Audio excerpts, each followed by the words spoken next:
Gilgamesh, the Hero. Written by Geraldine McAughran, illustrated by David Parkins.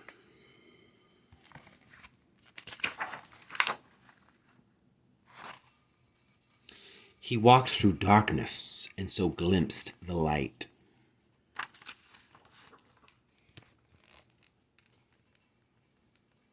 The Epic of Gilgamesh is the oldest recorded story in the world. It was originally carved on 12 stone tablets, which over thousands of years were smashed into thousands of shards. Even now, for all the painstaking work of restoration, different scholars place the events of the story in different orders, and some episodes are still lost. Gilgamesh is thought to have been a real king reigning sometime between 3200 BC and 2700 BC over the Sumerian city of Uruk in Mesopotamia, now Iraq. He led expeditions into neighboring territories to fetch back timber for his grand building projects. The story of the flood, several floods devastated the region, found its way into other cultures, ultimately into the Bible, undergoing changes according to the religion of the teller. The work of archaeology is incomplete. Some of the tile fragments still baffle interpreters. This version is a free adaptation from a variety of translations.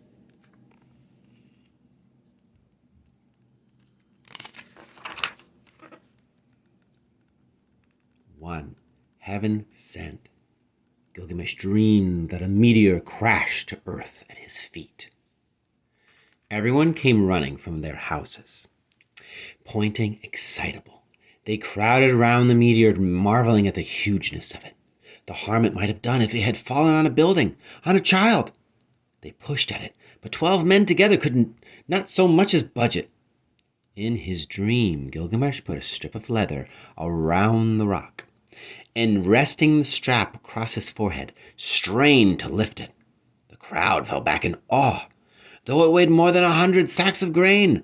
Gilgamesh lifted the meteor clear off of the ground, and hands braced on his knees, staggered with it to his mother.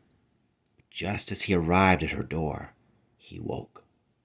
So he carried her the dream instead.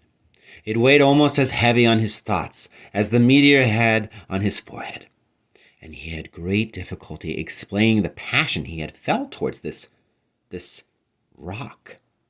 It sounded so foolish.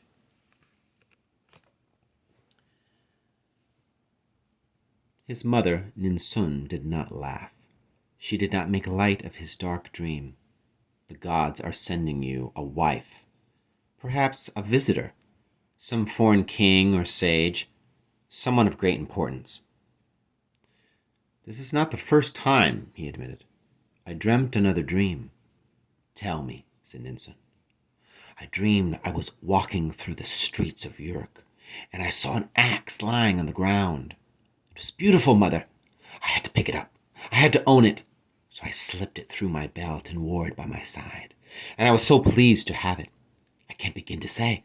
He stopped short. It sounded so footling. But his mother did not laugh. Ah, now I see. It's someone much more important than a king or a sage or a wife. The gods are sending you a friend. Gilgamesh frowned. He did not know what to make of this mother's words, what to think about the prospect of a friend. He had seen rocks before, and axes, but even in a dream he had never had such a thing as a friend. The idea was strange to him, as a piece of heaven breaking free and falling to earth. Hunter threw down his bundle of tools in disgust. He squatted down and cupped a drink from the water hole with both hands, then slapped the water so hard that a dozen little fish skittered out of sight. 3 days and he had not caught a single animal. Someone had slashed his nets, smashed his snares, filled in the pits he had dug. But who? And why? The fish regrouped. Hunter pulled a big waterside leaf over him.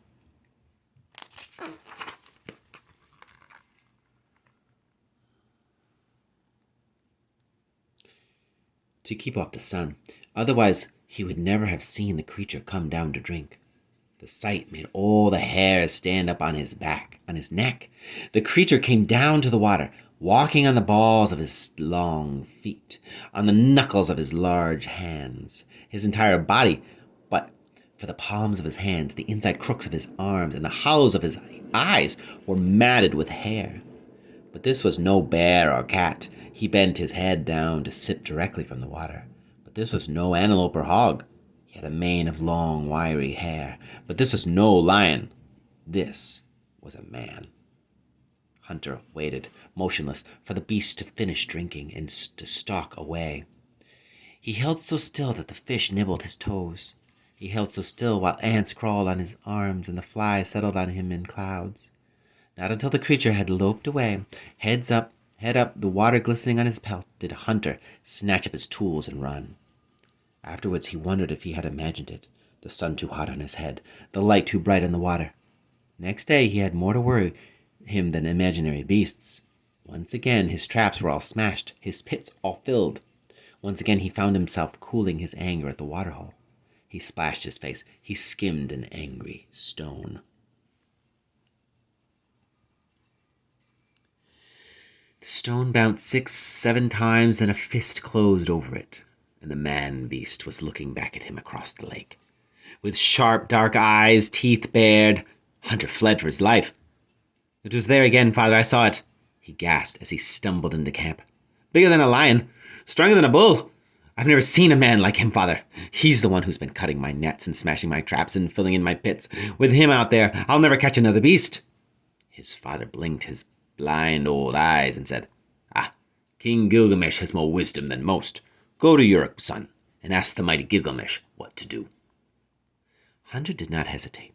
He ran and ran, already happier and more hopeful. The name of Uruk was full of magic to him, a place he had never been, but a place famous throughout the world for its wonder. Long before the strip of gold on the horizon resolved itself into bricks and buttresses, Hunter knew it was the shining wall of Uruk, curving out of the plain like a wave breaking. Before he could clearly see patterns on the strip of gold, he knew they were the carved memorials of great men. "Where can I find Gilgamesh the king?" he panted, resting his hands on his knees.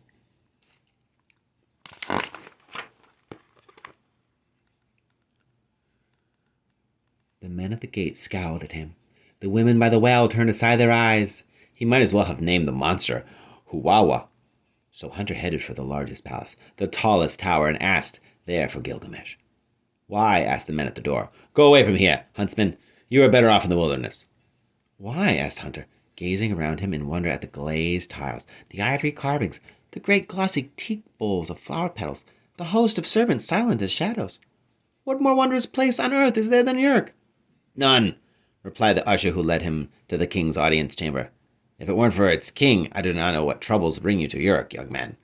None so great as ours, I'll be bound. For what greater burden can a city bear than Gilgamesh?" And the word fell from his mouth with the wriggle and hiss of a serpent. Gilgamesh. Gilgamesh? Hunter was astounded. "But he's famous, never loses a battle, beautiful like a god, everyone says." Said the usher, and the look on his face admitted that all of those things were true. "What then? Is he a despot? A tyrant?" The usher breathed a sigh of unspeakable weariness. "He has worn us down like a river flowing through a gorge, like a waterfall splashing onto rocks. So much life, so much energy. He makes perpetual war, you know. He spends our suns like so many arrows in his quiver. And for what? For the excitement of a battle charge. He is forever building new towers. For what? For the sake of touching the sky. You see the walls that surround Uruk?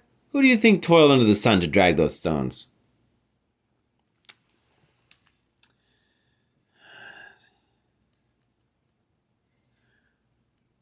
"We call on the gods to spare us, but on and on runs Gilgamesh, with us for the soles of his sandals." The usher showed Hunter into the great hall of Gilgamesh the Mighty, and there Hunter saw him, an exceptionally tall young man standing on the sill of the great window, watching the building work in progress outside. He paced incessantly up and down, tossing out odors like lava bombs from a volcano. "That stone is orange, not gold. That door does not hang true. Curse Huwawa, if I weren't for him, I would build a cedar wood, fetch up another team of oxen." He was outrageously handsome, with huge dark eyes and springy short black hair. The tissue of his linen skirt was so fine that his legs showed through quite plainly, a runner's legs. His skin gleamed with almond oil, and he smelt of the bathhouse and nutmeg. His belt was gold wire, his collar of lapis lazuli, and when he turned his great eyes on Hunter, it was as if Enlil the Creator had paused in shaping the world to watch a hovering bee. It also seemed to Hunter that the king had been expecting someone else. A pang of disappointment crossed the handsome face at seeing a mere trapper.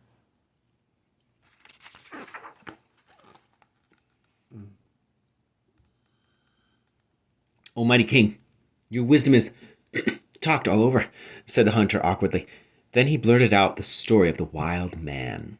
The king listened with only half an ear, still watching the building work from the window. His feet were never still. He looked like a man treading water.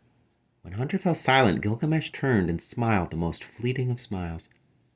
"Go and find the prettiest dancing girl in Uruk, and take her with you to the drinking place. Use her beauty to lure wild man out of the wilderness. Have her tame him. That is my advice." And having given his advice, Gilgamesh's interest was gone.